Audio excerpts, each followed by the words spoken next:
Back in the mid-2000s, there was a new scene on the rise, which can only be described in the most graceful of terms as the emo punk pop rise of the swept fringe. Mom, it's not just a phase scene. Now, was I a part of that scene? Well, I was spotting a side-swept fringe. I played RuneScape, and Fall Out Boy was my favourite band at the time, so you can bet your lucky stars I was. A key part of the time was ensuring that your hair was straightened and side-flicked perfectly, just as you turned on Kerrang! And began soul-searching for your newest personality. There were many takers at the time: Breaking Benjamin, 30 Seconds to Mars, Papa Roach, Disturbed, My Chemical Romance, Linkin Park, System of a Down, Korn, Slipknot, Blink-182 and Panic at the Disco, just to name a few. Now, whilst all these bands weren't quite strictly in the same genre and didn't all come from only the mid-2000s, they certainly all fed into the same demographic of people in the mid-2000s. Now, there was one band that stood out a bit different, as, shock horror, they had a female as their lead singer. That band was obviously Paramore. Paramore fit perfectly into the scene, pumping out great music that fit the time, and also presenting every young emo lover his first heartthrob, Hayley Williams. The band was incredibly talented and clearly connected with their demographic and made lifelong fans. And they're now back with a vengeance in 2023 with their new album, This Is Why.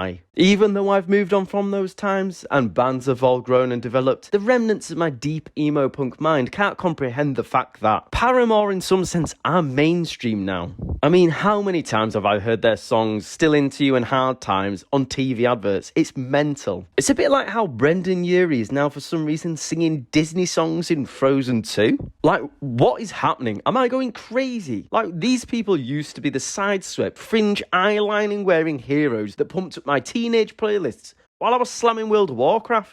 Anyway, I digress. When I saw Paramore were back with a new album set for 2023, I was more than excited to see what they'd bring. And now that Brendan Urie has decided to break up with Brendan Urie and is retiring Brendan Urie from Panic at the Disco, it's nice to see that one of our long-lasting legends in the emo pop punk scene is still going. So, is the new album This Is Why any good? Well, let's get on with it then.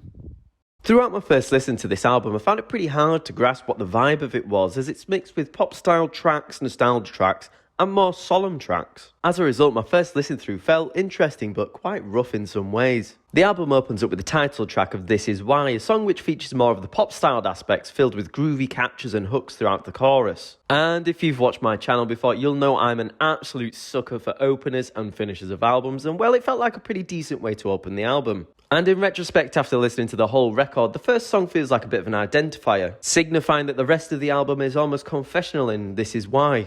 I also like the fact that the song suggests I should probably keep my opinions to myself and probably not make this review, but here we are. I wasn't particularly impressed by the news and it felt like quite a big miss to me. It came across as quite a slightly woe is me song that felt reminiscent of student activism or university slam poetry, quoting the tripes of first world issues being stuck behind a computer screen whilst the world experiences hardship. Now, whilst there is truth in the points being made, I just felt like the song didn't come across particularly well to me, really. Running Out of Time was a pretty great tune that I enjoyed, and it felt like a good standard Paramore song, so there's not much to report on this one, other than it's a great Paramore tune. I've still not made my mind up about C'est Comme Ça, as it really reminds me of the song Coup de Grace by Miles Kane, except the energy level and force is nowhere near the same as Miles Kane's. And to put it bluntly, the song just isn't as good either. And I think with that stuck in my mind, maybe I need to look past it, but it meant I felt reserved about the song and just wanted to listen to Coup de Grace instead. So I'll be sure to revisit this one, as I might be getting in the way of myself. The next three songs were all okay, but I didn't feel there was much to say about them, really. They all sounded alright and slightly nostalgia-based, and I appreciate the drum beat in Figure 8. But other than that, I'd just say they were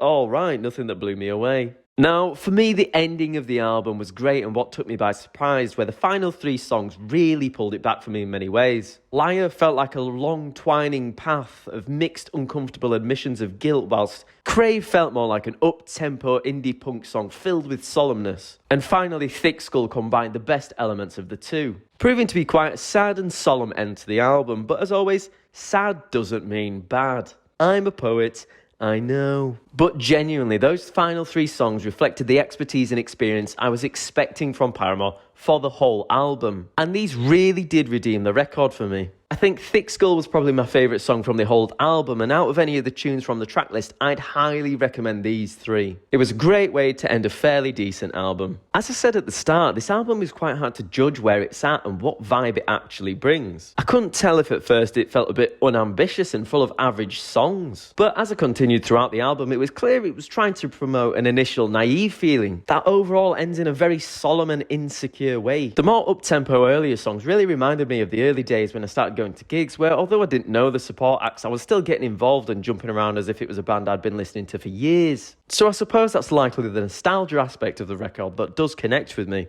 And the ending of the album really hit me in the feels and connected with me in the way it reflected raw emotion, desperation, and almost some confessional conversation. But despite such great qualities, there was a fair bit of what I'd say generic writing at times and nostalgia baiting, which fell mostly around the middle of the album. So overall, I'm feeling a solid 7 for the album, and I was initially sat around a 6.5, but those last 3 songs really bumped it up for me, and I'm glad the album ended in such a way. I do think that this album is really going to grow on me throughout the next few weeks though, and to be honest, I won't be complaining. In short, it's a decent album that I'm pretty happy with. Good for you, Paramore.